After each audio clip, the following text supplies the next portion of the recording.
accompagner. Un discours de revendication de la souveraineté nationale, êtes-vous d'accord? Je pense que les gens, il y a d'autres personnes qui n'ont pas très bien compris le message du chef. Le chef a dit aux partenaires, c'est-à-dire qu'il respecte ses partenaires. Alors, il a juste rappelé les simples faits. Même dans un partenariat, il y a des principes, il y a des limites. Même des bornes ont des limites. Le président de la République a dit que nous sommes prédisposés à écouter, à enregistrer les avis, les conseils et les suggestions des partenaires.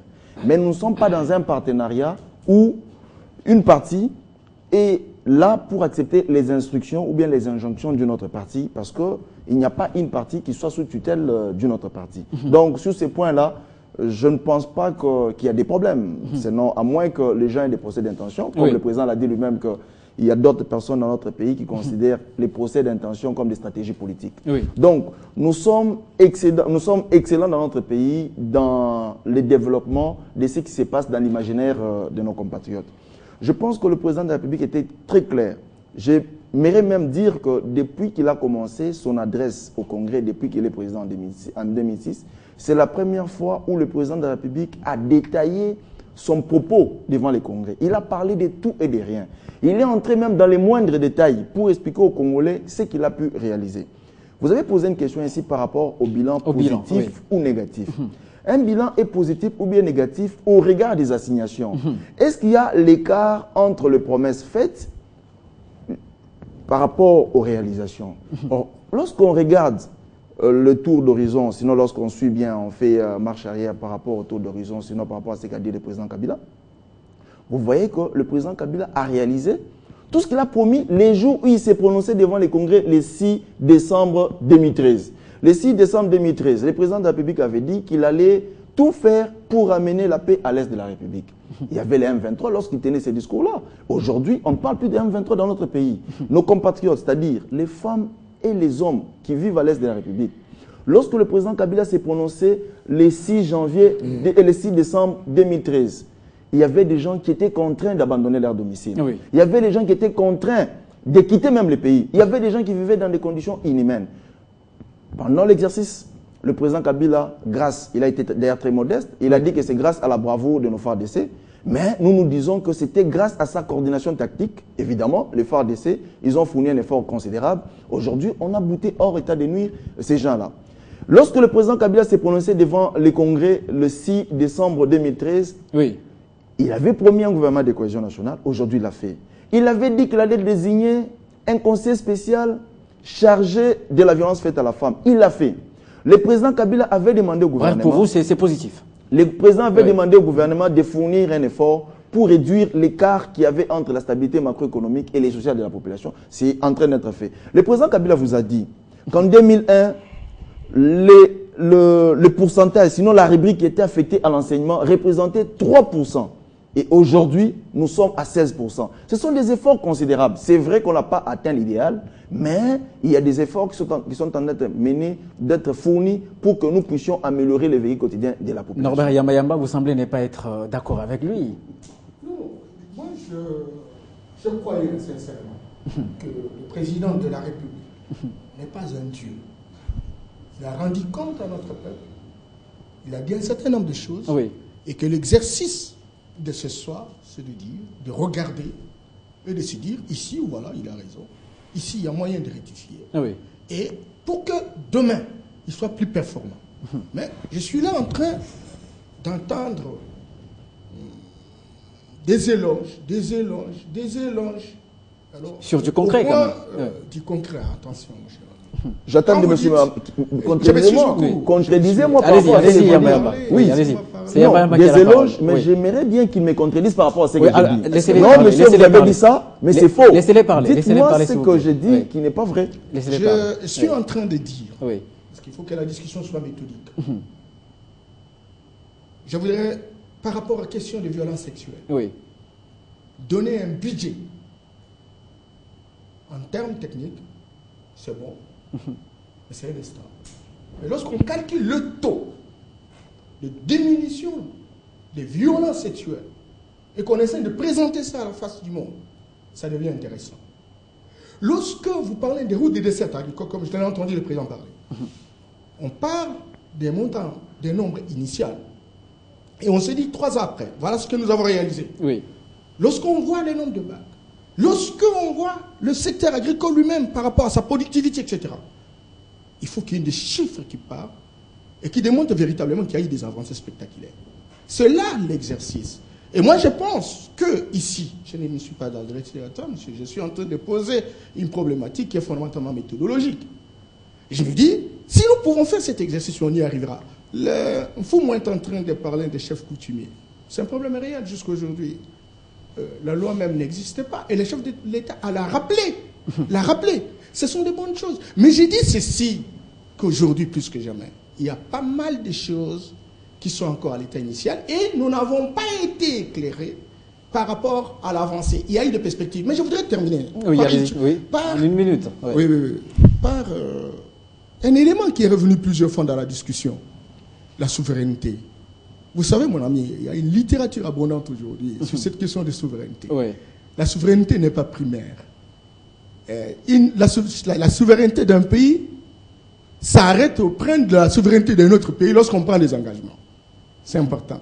Aujourd'hui, il existe ce qu'on appelle des synergies gagnantes.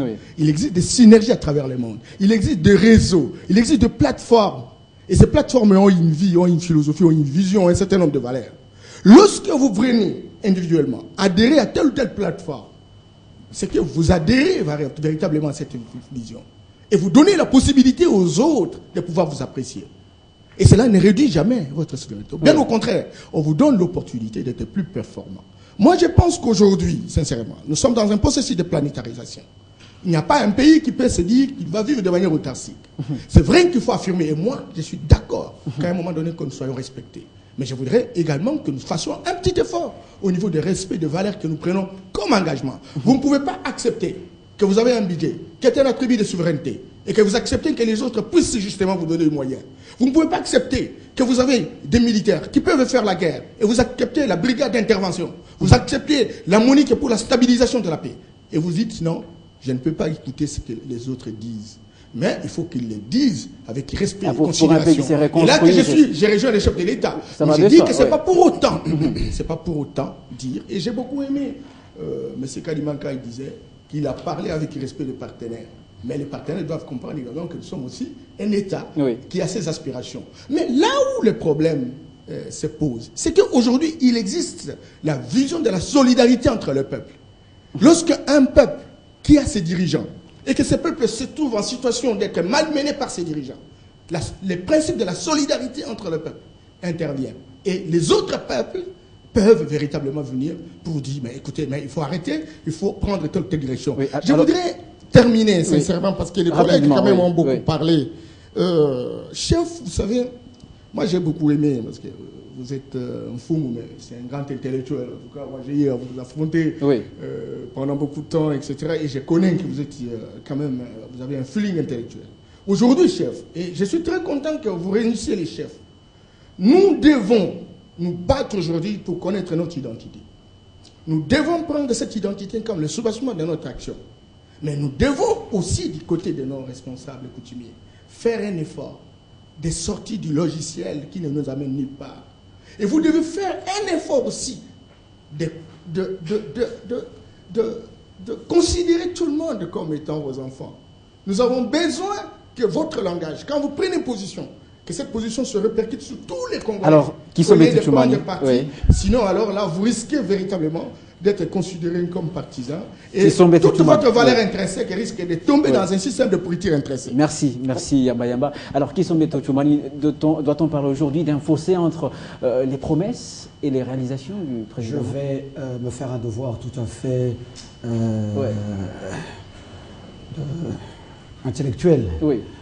Et de pouvoir revenir sur ce qu'a dit mon co-débatteur ou mon confrère ce soir à ma droite, pour rappeler que j'inscris en faux, et à travers moi, la jeunesse congolaise, en tout cas ceux qui soutiennent. Et je vais rejoindre tout de suite mon frère Yamba Yamba pour dire que certains de son propos ont été tout à fait venimeux. Lorsque vous dites que nous sommes sur ce plateau et que des gens font des éloges, je persiste et je signe, je fais des éloges en tant que Congolais, là où les choses marchent bien.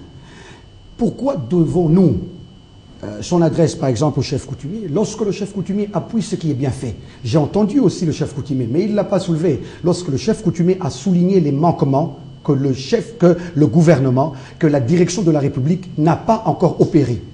Mais nous sommes dans un système, dans un système de prêt d'intention où, lorsque vous soulevez, lorsque vous appartenez à la majorité présidentielle et que vous défendez ce qui est fait, visible, je suis congolais.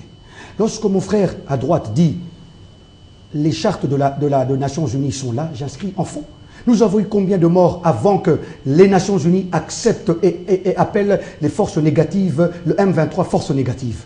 Et aujourd'hui, les associés, donc les complices des forces négatives, bien détaillés par des rapports de l'ONU, restent impunis. Une stratégie diplomatique, oui. Donc je crois que le président de la République n'a pas fait le dialogue. Nous devons avoir cette maturité. C'est vrai, ça fait peur. Pour certains, ça fait peur. Nous devons rester à la merci des autres. Mais qu'a dit le chef de l'État? Rien de mal. Le chef de l'État a félicité la MONUSCO. Et en ce moment-là, ceux qui ont suivi ces discours, moi j'ai vu, j'étais dans la salle et j'ai regardé dans l'écran le chargé de la MONUSCO, Martin Kobler, avoir l'attitude tout à fait accepter les discours, les propos tenus par le chef de l'État. Le chef de l'État a bien dit ceci.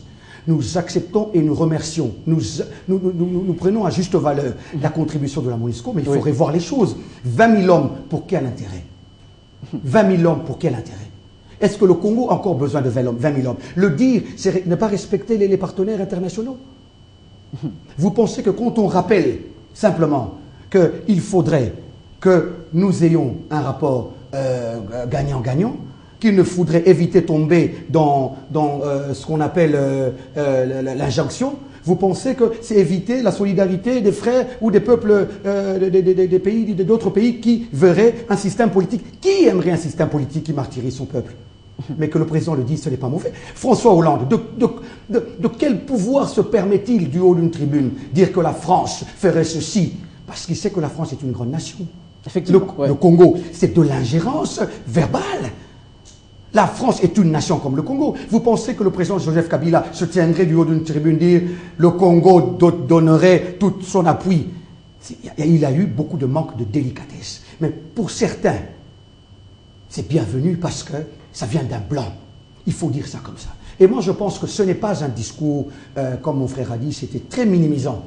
Le président de la République est tout à fait, Joseph Kabila est tout à fait le contraire du maréchal Mobutu, en termes de parler. Si vous avez bien suivi ce discours, il a fait de l'autocritique. Et chose que nous n'avons jamais entendu auprès du maréchal.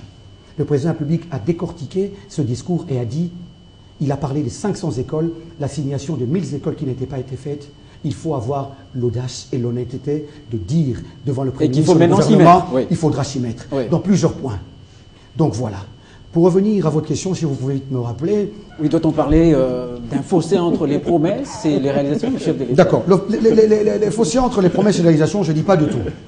Nous avons une situation qui dépend de plusieurs aspects. Le chef de l'État a dit, sans la paix et la sécurité, nous ne pouvons rien avoir. Je crois que je veux rejoindre le Fumu, parce qu'il est de la province du Bas-Congo aussi. Le Fumu, je l'appelle comme ça. Alors, le chef a bien dit que nous devons, nous tous, être vecteurs de cette paix. Nous, à chaque niveau, les forces armées font ce qu'ils peuvent, mais lorsque le pays, le président de la République, élu sur le projet de la révolution de la modernité, est en train de l'appliquer. Le budget, il y a 10 ans, de 300 millions de dollars, aujourd'hui 9 milliards de dollars, passant par toutes les difficultés de la sécurité, de l'intangibilité des frontières, je crois qu'il faudrait féliciter. Je suis d'accord avec mon frère Yamba de nouveau quand il dit nous devons dire les choses après le discours, les choses là où ça ne marche pas. Mais il ne faut pas taper sur le chef, le coutumier, lorsqu'il dit que les routes sont faites, des dessertes agricoles, tel secteur a été, l'armée. Mais que devons-nous faire? Que doit faire le gouvernement là maintenant? C'est essayer maintenant, avec le gouvernement de cohésion, mettre en place des mécanismes pour que les recettes soient plus abondantes. Il a parlé de la responsabilité des acteurs politiques. Mais je pense qu'aujourd'hui, encore une fois, les acteurs politiques ne sont pas conséquents. Le parlementaire ne fait pas son travail comme il se doit. Mais le président de la République ne cesse de le dire. Jadis, il a dit, je n'ai pas 15 personnes. Mais lorsqu'il le dit, vous prenez tout de mal. Mais Avec qui travaille-t-il? Mais il ne peut que puiser dans la société congolaise. Oui, alors, donc voilà, parlons maintenant je pense que... oui. Je pense que